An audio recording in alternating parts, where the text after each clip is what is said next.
morning. It is Friday again, and I am still reading out of Winged Pharaoh, a book by Joan Grants, and it is a far memory book.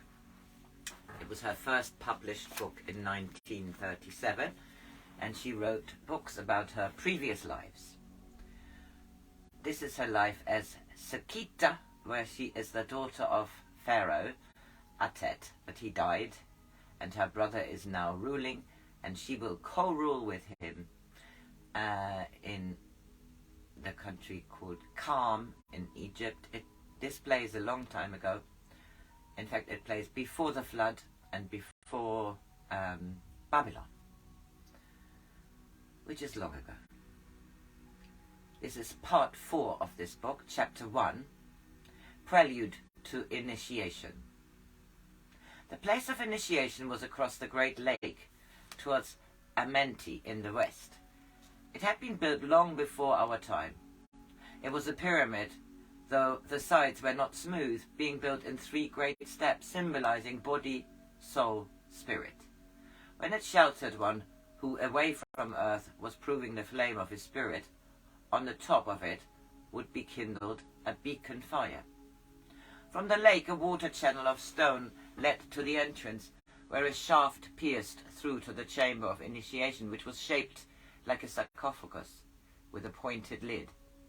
The shaft was closed by 3 great drop stones, so that it was sealed like a tomb, for it was as though the initiate died and was born again with wisdom. And many there who failed in the great ordeals, and this symbolism of the tomb became true upon them. The one to undergo initiation would cross the lake upon a gilded boat, in the likeness of the boat of the dead, followed by a procession of boats, as at the funeral of a pharaoh. If they returned with their wings proven, then would the procession homeward be as the return of a great warrior from a victory. And this homeward crossing of the waters was a symbol of a winged one, crossing the waters of forgetfulness. For 7 days before my initiation, my mother stayed with me in the temple and shared my room, and I spent my days with her in rest and gentle conversation.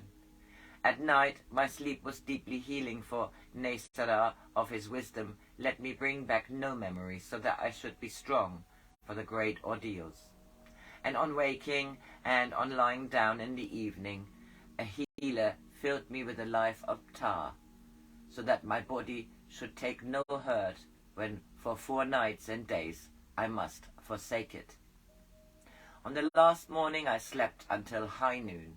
Then my mother dressed me in the white linen robe of a priestess, and about my waist she put the gold belt of an initiate, and upon my finger she put an amulet carved with the signs of a priest of Anubis. When I returned, these would be my heritage, or they would clothe my body for burial. For if I died, I should be buried with the honors of a warrior vanquished in battle. My face was painted in gold like a death mask, and on my feet were the golden sandals of one who can walk across the causeway to the gods. When all was ready, my mother kissed me upon the forehead and told me that she but waited to welcome me in victory. Then I lay upon a bier, whose sides were in the form of 2 jackals of Anubis, and it was borne by 4 priests through long avenues of people. I had seen others go upon this journey, and I knew what must be about me, though my eyes were shut. The sun beat down on my closed eyelids, which must not flicker, for how could they who watched me believe that I was a mirror of the gods, if even my body did not obey my will?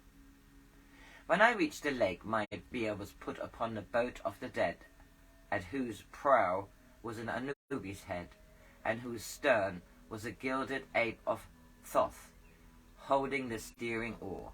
Then I heard the creaking of the oars, and I knew that the leading boat had left the shore. I thought of all that Nesara had told me of what I was so soon to undergo. I must go to the places where are the dwellers upon the heights. I must walk through the caverns of the underworld, alone. I must give wise counsel to those who know not, and make them listen. I must fight a great one upon the left-hand path, no longer as one of a great company, but standing alone. I must undergo the great ordeals in which I shall see my oldest fears in their most horrible reality, and I must combat them, not with the wisdom that I have away from earth, but bound in my earthly limitations. These things that will bar my path I shall not know for the creation of another's will, for it is my will upon earth that must be tempered before I can bear the name of priest. And if when I return I can record what I have seen, then shall I be a priest of Anubis. Ra was shining his long rays before the sound of the oars. Before the sound of the oars had stopped, and I had entered the final watery road. Then, as my bier was lifted from the boat, I heard the echoing footsteps of the priests going down the shaft, and I felt the chill of stone upon me. When the bier came to rest, all the old terror, 1,000 times increased, of my first night in the temple as a child, swept down upon me. My courage flickered like a draughty lamp. I longed to cry out that I could not face the perils I must undergo, yet pride is something the strongest of our shields, and it saved me from thus betraying Nesera. When I heard the whisper of their robes as they left me so utterly alone, one by one the drop-stones fell and closed me in this living tomb, which echoed to their fall, and it was as though I were in a mighty gong. Wrapped in this living silence, I knew that now I must be as the dead. No longer could my body be a friendly refuge to which I could fly when the powers of evil were too strong for me to combat. Would it ever obey me gently and pleasantly again, or would it hold me an unwilling captive? Should I be as Heka, who failed yet did not die, and who sits in the courtyard with blind eyes and wet sagging lips? Fear stood beside me in the dark. I drove him from me with my will, and I seemed to hear the thin rattle of his bones. I must think of quiet, gentle things to make me still. I would think of cooking fires with their smoke gently rising at sunset. Think of them until I can feel their warmth and their shelter. I would think of birds leaving the reeds at sunrise upon a quiet morning until I can hear the whirring of their wings through peace. I will think of flowers smoothly unfurling their petals to the new day. I will think of children lightly breathing beside their mothers in gentle sleep. I will think of warriors, their swords shining with the light for which they fight. Their courage will be my shield, and the memory of them shall give me strength.